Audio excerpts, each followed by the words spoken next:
We all see the Retroid Pocket 2 is flying in the retro game console field from last month. Whatever Facebook group or the Reddit, I can see it everywhere. Yes, it caught my eye. I knew a little bit about this device before. The input configuration and media functions look great. Some fans want us to do a review. Is Retroid Pocket 2 really good or just some marketing publicity? Let's go ahead and take a look. Hi, this is Panda Mimi. Welcome back.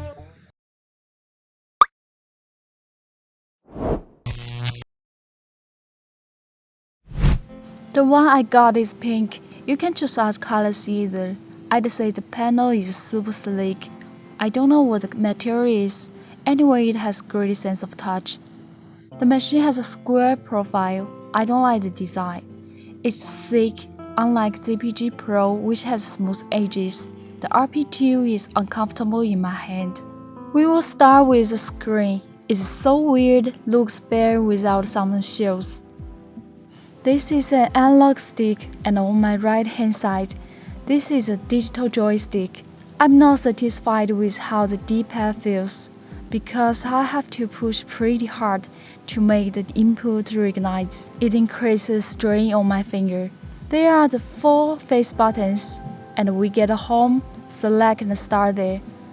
One stereo speaker on each side of the machine. Check the shoulder buttons. They are definitely classic Nintendo style, bring a really quick response. ZL and ZR buttons are wider than most retro consoles have, easy to control. And we get the HDMI port. The adapter is required for using, I think. This is a Type-C charging port. Volume rocker, power switch, and the power indicator are there. Let's take a look at the dustproof DF card slot, which includes a 32GB microSD card, and this is a earphone jack. Overall, the device is well equipped. On the back case, Pocket 2 has 4 little dots as the same as RGB10. When I push the machine, it doesn't slide on the table. 3.5-inch 640 by 480 screen should ensure the display provides fantastic high-definition performance. Okay, let's boot it up. It shows an Android system interface. It's very clear, but it will be better if there is a touch screen like the Pocket game console. It has an interesting function.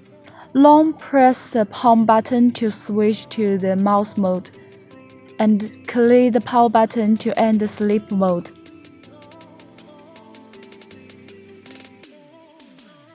Besides, what we can expect from the machine is media functions, for example calculator, calendar, and clock. Also, it's pretty simple to connect Bluetooth and Wi-Fi to browse Google. Retroid Pocket 2 runs a quad Cortex A7 processor, ARM Mali 400MP2 GPU, and an Android 6 dual-boot operating system. It can emulate most games like PSP, PlayStation, Dreamcast, and Nintendo 64.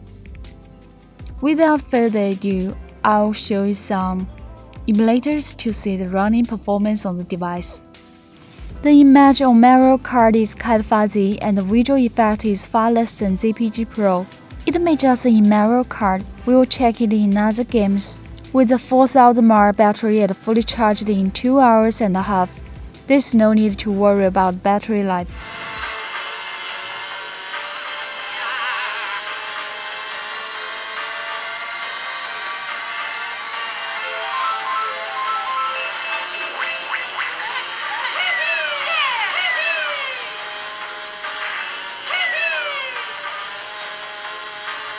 When I use the face buttons to fight in Blood Road 2, the knuckle is painful, especially when keep clicking the buttons quickly and frequently. They are awful. You need to put more force to press.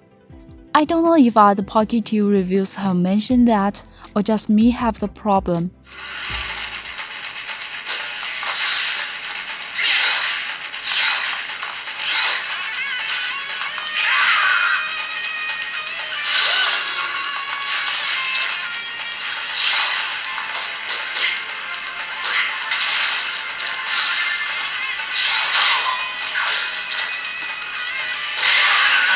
Even though there's no frame rate shows on the display, I can feel it runs pretty smooth.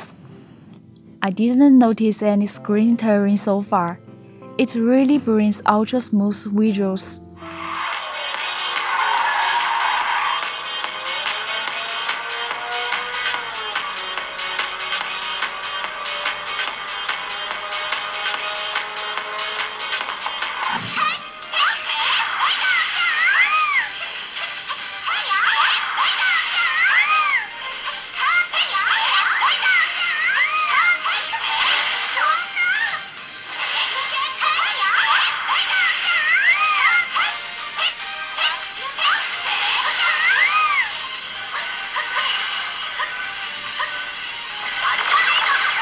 In the end, the device feels not bad, but the D-pad and ABXY buttons should be more reasonable. It's tiresome to hold the device in some time for the big size and thickness. I'm glad to see a new Android game console released this year after ZPG. With an $80 price, it's one of the most reasonably priced options you can hope for. I'm not being hyperbolic, it can be the best retro handheld in 2020. And who's the next? How do you think about it?